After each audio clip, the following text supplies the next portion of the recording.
जय श्री राम प्रभु। सबको मेरे तरफ से राम राम। मैं रमेश मेहता। हमारी कहानी में आप सबका स्वागत है। आज जो मैं कहानी बताने जा रहा हूँ राम भगवान के दूसरा पार्ट है। अभी राम और लक्ष्मण विश्वामित्र के साथ जनकपुरी की ओर जा रहे थे।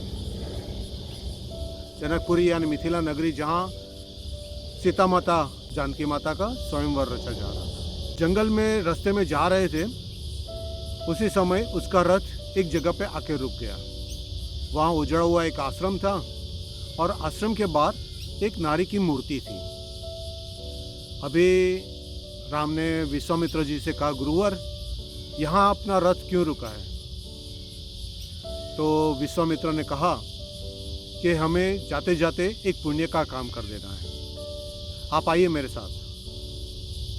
और विश्वामित्र ने कहा, जो मूर्ति है उसका आपका चरण स्पर्श करोगे तो ये नारी रूप बन जाएगी। तो राम ने कहा, मैं नारी को स्पर्श कैसे कर सकता, मैं गुरु की आज्ञा भी नहीं टाल सकता, तो मुझे कुछ बताइए। तो गुरुवर विश्वामित्र ने बताया कि एक समय था, गौतम ऋषि अहल्या के साथ इसी कुटिया में रह रहे थे। यहाँ आनंद से शांति से जी रहे थे। एक बार इंद्र भगवान आकाश में से विहार कर रहे थे। उसने अहल्या को देखा। अहल्या बहुत ही सुंदर थी। वैसे इंद्र के पास कई अप्सर आए थे, मगर उसने अहल्या को देखा तो उसके ऊपर मोहित हो गया। अभी उसके साथ स्नेह करने की इच्छा हो गई। अभी इंद्र भगवान वहाँ गौतम ऋषि और अहल्या की दिनचर्या देखने लगे। दिनचर्या देखते देखते उसको ध्यान में आया कि गौतम ऋषि बहुत सुबह कुकड़े की बांग से वो उठ जाते हैं और गंगा स्नान करने चले जाते हैं। अभी इंद्र भगवान को ये समय काफ़ी अच्छा लगा और उसने कुछ प्लान तय कर लिया। गौतम ऋषि और अहल्या सो रहे थे रात को, और कुकड़े की बांग कुछ समय पहले ही पुकार लिया गया। गौतम ऋषि इंद्र जी के माया जाल को बिल्कुल नहीं जानते थे और वो उठ के गंगा स्नान करने के लिए चले गए। यहाँ इंद्र भगवान ने गौतम ऋषि का रूप लेके आश्रम में आ गए।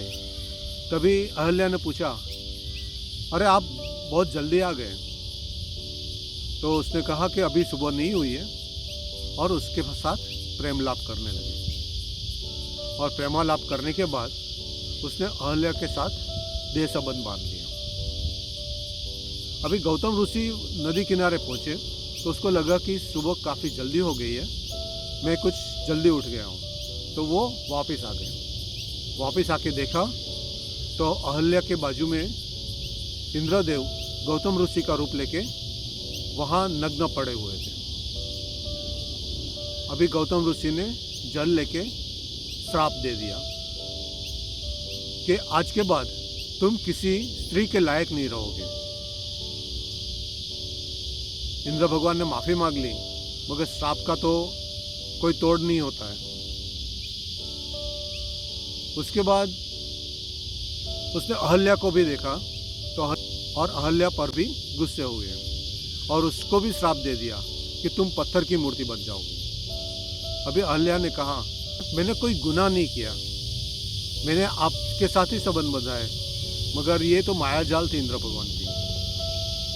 तो गौतम ऋषि ने कहा, अभी श्राप मैंने दे दिया, वो वापस नहीं ले सकता हूँ, लेकिन विष्णु भगवान राम का अवतार लेके आपका चरण स्पर्श करेंगे, तभी आप पत्थर में से वापस नारी बन जाएगी। कहानी सुनकर राम द्रवित हो उठे। उसने अहल्या के पत्थर के ऊपर चरण स्पर्श कर दिया और अहल्या की मूर्ति में से अहल्या नारी बन गई। बहुत ही खूबसूरत अहल्या थी। थोड़ी देर में गौतम ऋषि वहाँ आ गए। गौतम ऋषि ने सबसे माफ़ी मांग ली और उसके बाद गौतम ऋषि अहल्या को लेके अपने आश्रम में चले गए। राम लक्ष्मण विश्वामित्र के साथ वापिस रथ में बैठ गए और जनकपुरी की ओर चले गए, जहाँ सीता का स्वयंवर हो रहा था, जानकी का स्वयंवर हो रहा था, जनकपुर यानी मिथिला नगरी। दोस्तों, इसके बाद आगे जो सीता जी का स्वयंवर है उसके बारे में अगली कथा बताऊंगा। तब तक के लिए धन्यवाद। मेरी इस चैनल को लाइक कीजिए, सब्सक्राइब कीजिए, फॉलो कीजिए, शेयर करना बिल्कुल मत भूलिए, सब्सक्राइब जरूर कीजिए। धन्यवाद। जय श्री राम, जय हनुमान।